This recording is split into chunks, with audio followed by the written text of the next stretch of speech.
3월 5일 월요일 황장수의 뉴스 브리핑 시작하겠습니다. 원래 초봄에는 한마디로 좀 꽃샘추위라는 것이 있어야 제맛이죠. 그래서 출래 불사춘, 봄이 왔지만은 봄 같지 않다 하는 이야기도 생겼습니다. 자, 오늘 아침에 이 봄 소식 같은 참 귀한 소식을 좀 소개하겠습니다.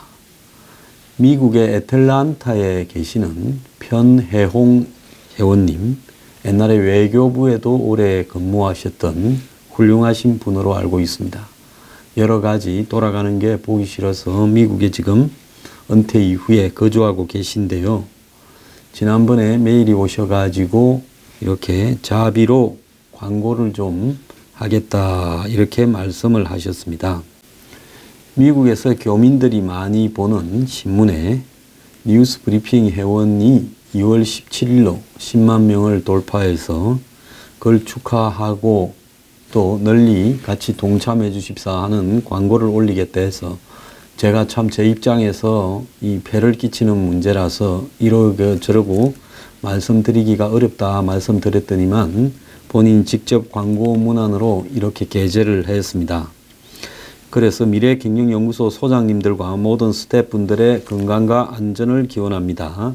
아시겠지만은 먼저 본 주인에게 모든 것을 바치고 고생 끝에 이제 밥 먹을 정도는 됩니다. 이 일 또한 나의 일입니다. 제가 행동하지 못하니 노고하시는 분들께나마 마음으로 성원을 드려야지요.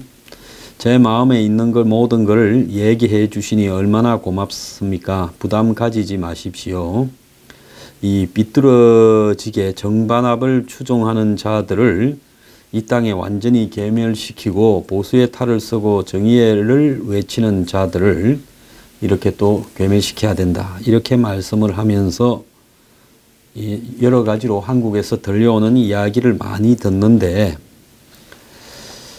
그래서 그 분노에 이래 광고를 게재했다라고 하면서 월요일부터 5일간 이렇게 나갈 예정이고 이 본인의 이름도 이렇게 분명히 못을 박아서 자기 이름으로 낸다고 하시면서 광고를 그 언론사에 전화하니까 받는 분이 그분도 뉴스 브리핑을 가끔 본다 해서 기뻤다고 이야기를 했습니다.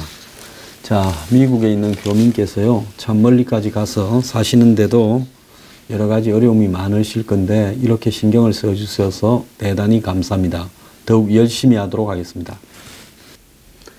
모레 수요일 3월 7일 오후 6시 40분에 당산동 제 사무실에서 회원님들을 대상으로 별별 특강 제10강을 합니다.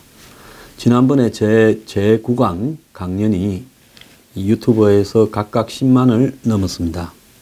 많이 봐주신 분들께 감사를 드리고요. 이번에 별별 특강의 주제는 친미 친일이면 어떤가? 이제 당당히 말하자라는 주제로 이야기를 하도록 하겠습니다. 보통 1, 2부 해서 각 한 50분, 1시간 정도씩 해서 한 100분 이상 하니까요. 중간에 또 식사도 합니다. 회원분들에 한해서 많은 방청을 부탁드리겠습니다. 지난번에 몇 분이 자리가 없어서 돌아가셨는데요. 이번에 많이 오셔서 서서 보시든 어쨌든 제한을 하지 않고 오시는 대로 다 이렇게 받도록 하겠습니다. 감사드립니다. 아침에 보면 조선일보에 김재하 시인 인터뷰가 나왔습니다. 영원한 진리 아닌 막시즘을 진보 혁신 떠드는 놈들이 100년 전 하던 얘기를 똑같이 하고 있다. 쫌팽이 깡통 좌파다라고 현재 이 사회를 끌고 가는 사람들에 한해서 일가를 했습니다. 저도 이 사람들, 즉 386, 이제는 586이라고 부르는 사람들과 과거 학생 시절에 수많은 조우를 했고 이들을 너무 잘 알고 있습니다. 제가 앞장서서 문 정권에 이렇게 강하게 비판을 하는 이유에는 문 정권이 결국 과거 노무현 정권보다 몇 배 더 심한 강도로 이 친북, 좌파, 막시즘을 추종하는 세력들, 이제는 막시즘도 아닙니다. 한마디로 북한의 김씨 왕조를 추종한다. 이거는 지식인이라면 자존심이 상해서 있을 수 없는 부분입니다. 제가 이렇게 분노를 계급품을 물고 매일 비판을 하는 이유는 어찌 이 나라가 어떻게 여기까지 왔는데 저 삼류 양아치들에게 이렇게 끌려다니는가, 이 분노 때문에 그러는 겁니다. 자, 문 대통령이 어제 오늘 오후 2시 북한으로 특사를 보낸다고 발표했습니다. 특사는요, 정의용 안보실장이 수석 특사로 해서 서훈 국정원장, 천혜성 통일부 차관, 김상균 국정원 2차장, 대북 전문가라고 합니다. 협상 전문가요. 윤건영 국정상황실장 등 5명으로 구성되어 있습니다. 애초에 임종석이 유력하게 거론되다가 뒤로 빠졌는데요. 임종석이 빠진 자리에 윤건영이 들어갔습니다. 한간에는 윤건영이 누구인지에 대해서 잘 알려지지 않았습니다만은 윤건영은 청와대 국정상황실장을 맡고 있는 문 대통령의 완전 핵심이다라고 이렇게 거론되고 있습니다. 알려지지 않은 핵심요. 근데 이 국정상황실장이라는 것은 각종 수사 상황에 대한 보고, 각종 재난이나 사고에 대한 보고 같은 긴급하게 일어나거나 정권으로서는 관심을 가질 만한 진행되는 상황, 또 주요한 대통령에게 보고되어야 될 정보 등을 총치합해서 보고하는 자리이기 때문에 이 자리가 보통 자리가 아니죠. 이 윤건영은 국민대학교 학생회장 출신이라고 알려져 있습니다. 그런데 임종석이 왜 뒤로 빠졌을까요? 임종석은 다 알다시피 한국의 학생운동이 최초로 노골적으로 주사파를 표방하는 전대협을 이렇게 의장을 했습니다. 그리고 그 이후에 전대협을 한총련으로 변화시키면서 사실상 주사파의 아지트로 만드는 데 큰 역할을 했습니다. 그래서 정치권에 들어와서 정치를 하다가 또 이 재단을 만들어서 북한의 위임을 받아서 북한 위임장을 들고 북한의 방송이나 북한의 소설이나 각종 북한의 이 저작권을 쓰는 한국의 방송사 출판사를 다니면서 수십억의 돈을 받아내서 북한에 보내주는 역할을 청와대에 들어오기 직전까지 수행했습니다. 자, 북한 정권에서 위임장을 받을 정도라면 북한의 신임이 하늘을 찌르는 사람인데, 이런 사람이 정상적인 정권이나 정치 사회에서였다면 국가 비서실장이 될 때 솔직히 말하면 야당은 국정을 보이콧하는 게 맞았습니다. 그런데 이런 자가 국회에 가서 목을 빳빳이 들고 말싸움을 하고, 더 나아가서 이 사람 하나를 못 당해서 자존심을 상하고도 야당의 국회의원들이라는 자들이 제대로 항변 하나 하고 있지 못하고, UAE 레바논 방문 의혹 때는 같이 웃으면서 더 이상 거론하지 않기로 했다면서 악수를 하고, 다른 야당은 인사동 밥집에 민정수석을 대동해서 불러내어서 더 이상 떠들지 말자 하고 합의도 끌어냅니다. 그러면서 이자는 최태원 SK 회장과 UAE 레바논 방문 전에 독대를 하고, 재벌 회장과 독대했다는 사실이 외부에 알려져도 경제적인 문제에 대해서 언론을 나눴다라 하고, 그 뒤로 북한에서 오는 자들은 전부 최태원의 워커힐에다가 재이는 일을 했습니다. 이자는 무소불이고요. 지금 검다는 게가 없습니다. 걸리면 다 보내버린다. 자, 보수가 전부 이자가 볼 때는 쓰레기들이라서 전부 청소 대상이니 나한테 까불지 마라, 이렇게 이야기하는 겁니까? 자, 비서실장은 임종석, 소실장은 윤건영이라고 합니다. 청와대는 임종석, 윤건영이한테 다 장악되어 있는 기관입니까? 그런데 왜 비서실장이나 상황실장이 대북관계를 챙깁니까?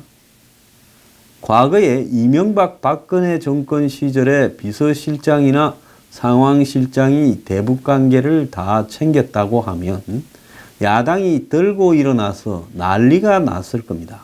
무슨 대원군, 지금 무슨 종석 대원군이라고, 안 그러면 은평 대원군, 지역구가 은평이었으니까요. 그렇게 부릅니까? 이게 말이 되는 이야기입니까? 그런데 정의용 서훈을 보내고도 못 믿어서 직접적으로는 지휘를 할 수 있는 라인을 하나 따라서 보내는 겁니다. 그게 윤건영이에요. 이 사람도 한 청년 아마 주사파 학생운동을 한 사람일 겁니다. 그 당시에 국민대 총학생을 했으니까 국민대는 당연히 한 청년에 들어 있었을 거고요. 자, 그래서 이 윤건영이 가는 이유는 특사단의 수석인 정의용이 김정은에게 전달할 문 대통령의 친서를 윤건영이 지참하고 간다고 합니다. 참 기가 찬 일이죠. 그 다음에 이 문 대통령에게 실시간으로 진행되는 걸 윤건영이 보고하고 지침을 받아서 특사단에 전달한다고 합니다. 그러니까 정의용이나 서훈이나 전혜성이나 김상균이는 그냥 껍데기로 가는 거고, 리모컨은 사실상 청와대에 앉아서 임종석이 윤건영을 통해서, 이 둘은 주사파 학생운동을 했던 경력이 있죠. 이 주사파 학생운동이라는 데 불쾌하다면요, 이 문제는 가려보기를 바랍니다. 언제든지 응해줄게요. 청와대에서 임종석이 상황을 총지휘하는 동안 윤건영이 특사단의 비서실장을 하게 된다. 아주 놀고 있습니다. 비서실장이 가고 싶은데 임종석이 가서 김정은에게 이렇게 전달을 하면, 신설을 둘이 웃고 있는 모습이 나오면 국민들이 참 대한민국에 썰개 빠지고 정신 나간 개돼지 같은 국민들이 하도 많다고 하지만은 그런 국민들이 볼 때도 분노하겠지요. 그러니까 그런 국민들의 자극을 피하기 위해서 윤건영을 보내고 껍데기로 정의용을 수석으로 보내고, 실제로는 윤건영이 다 통제하고 윤건영에 대한 리모컨은 임종석이 문 대통령한테 이야기하고 다 여기서 눌리는 겁니다. 서울에서요. 자, 참 임종석 집요하다라고 이야기를 할 수 있습니다. 임종석이 가나 안 가나 사실상 임종석이 다 통제하는 부분이지요. 청와대 고위 관계자는 이날 브리핑에서 윤 실장이 사절단에 포함된 이유가 무엇인가? 누가 봐도 대북 전문가도 아니고 청와대 상황실장이면 청와대에 앉아서 북한에 간 친구들이 어떻다라는 상황을 지 앞에서 보고해야 될 사람이 평양에 가서 상황을 보고 앉았으면 정상이 아니다라고 하지 않겠습니까? 그런데 상황실장으로서 국내 상황뿐 아니라 북한 대표단 방남 일정 등 남북 상황도 관리해왔다. 수석 특별사절인 정의용에 대한 보좌 측면도 있다. 정의용 감시용이다 이겁니까? 정의용은 외교부 통상부의 통상 출신 공무원으로 사실 안보 전문가도 좀 아니죠. 이런 정의용이 북한에 가서 혹 일을 거르칠까봐 지금 문재인, 임종석으로 거쳐지는 대북 계획, 이 세 사람이 짠다고 봅니다. 이 세 사람이 짠 대북 계획을 한마디로 정의용은 그냥 전달하는 도구, 툴로서 기능만 충실히 하라고 감시조를 하나 따라서 붙인 게 윤건영이고, 윤건영이 사실상 핵심인 겁니다. 정부 소식통은 문 대통령의 의중을 가장 잘 이해하고 전달할 수 있는 인물이다 했는데 누가 그러더라고요. 제 고등학교 후배라고. 저는 뭐 이 친구 본 적도 없습니다. 들은 적도 없고요. 그런데 이런 친구가 문 대통령의 핵심적인 척근이다. 이렇게 장안에 지금 소문이 나 있습니다. 그래서 윤건영이 지참할 문 대통령의 밀봉 친서에 담긴 대북 메시지의 기본은 사절단 내에서도 대충 이런 말은 들어간다라고 알고는 있지만은 원본은 문 대통령하고 김정은만 볼 수 있고 주는 정의용이도 특사 사실상 단장격이니까 정의용이가 김정은에게 이래 줘야 될 건데 그 정의용이 주는 문건 내용을 100% 정의용이도 모른다는 겁니다. 그래서 지난번에 2월 10일 날 북한에서 김여정, 김영남이 청와대로 방문해서 친서를 줄 때 김여정이가 뭐 대단한 양 대가리를 한 15도 들고 눈을 천장으로 보면서 그 약간 올라간 코를 이렇게 꼿꼿이 들고 이렇게 들고 오더니만 나중에 그 안에서 파일 하나 꺼내가지고 김정남이 주는 친서라고 전달을 했습니다. 근데요, 이번에 지금 가는 이 특사단이 언제 어디서 김정은을 만날 건가 하는 면담 일정이나 장소 등도 전부 알려진 게 하나도 없습니다. 오늘 2시에 가봐야 알 수 있는 건데요. 그래서 북한은 지금까지도 일정을 이야기하지 않으면서 일단 오라 이런 식인 것 같습니다. 그런데 최근에 북한의 이 반응을 보면요. 핵 보유국인 북한에 감히 미국이 비핵화를 하라고 지랄이냐. 북한 미국 압박에 우리식 대응으로 해 나가겠다라고 이야기를 하면서 협박을 하고 있습니다. 한미 군사훈련을 하고 나면 그 뒤는 전부 미국이 책임을 져라. 그러면서 이 국제군축회의에서도 이 한미 군사훈련 같은 도발 시에 우리식으로 다스리겠다. 이렇게 이야기를 하고 미국을 협박하고 한국도 협박을 합니다. 그러놓고도 대화의 문은 열어놓고 비핵화 가소롭다라고 이렇게 이야기를 하면서요. 북한의 외무성은 미북 대화는 전제 조건이 없는 즉 비핵화를 전제한다라는 이야기를 하지 말고 평등한 입장에서 하자라고 이야기를 하고 결국은 김정은이는 핵 보유국끼리의 군축 즉 군비의 축소를 이렇게 이야기하는 형식으로 막대한 그 군축회의의 결과에 대해서 좋은 결과를 얻으려면 우리한테 인센티브로 경제적 지원을 해라 하고 하려고 하고 있다. 즉 핵을 가진 채 경제도 살리는 병진 정책으로 가려고 한다.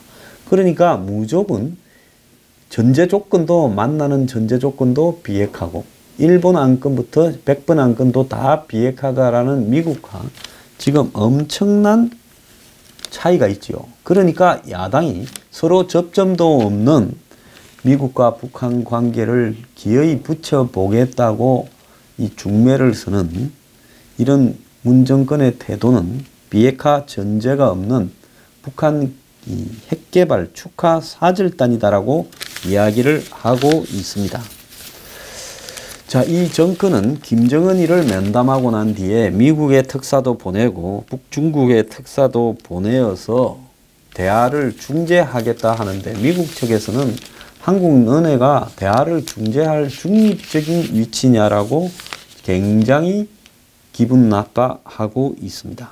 한간에는 북한의 인질로 되어 있는 한국계 미국인 3명 정도를 풀고 북한이 향후 도발을 몇 달 또 하지 않는 전제로 미국과 북한이 쌍중단이라는 부분으로 서로 군사훈련도 중단하고 북한을 한번 만나보는 게 어떻겠느냐 이러고 북한에는 뭔가 이렇게 좀 일이 진행되기만 하면 개성공단, 금강산도 다 열어주고 돈을 좀 주겠다. 그러니까 우리 돈 주려고 준비해 놨는데 좀 너네들이 참아라. 이런 이야기를 한국이 할 거라고 보이는데요. 북한에서는 김여정이 김영철이 배석을 하고 또 더 나아가서 한미 합동 군사훈련 연기도 끄집어낼 거다라는 생각이 들어서요. 이번에 이 정권이 아무리 물밑에서 작업을 해봤자 북한 가서 얻어온 카드를 가지고 미국을 설득하기는 어려울 거라고 보고 있습니다. 자, 이 정권 열심히 헤엄을 치다가 나중에는 힘이 빠지면 물에 빠져 죽을 수도 있습니다.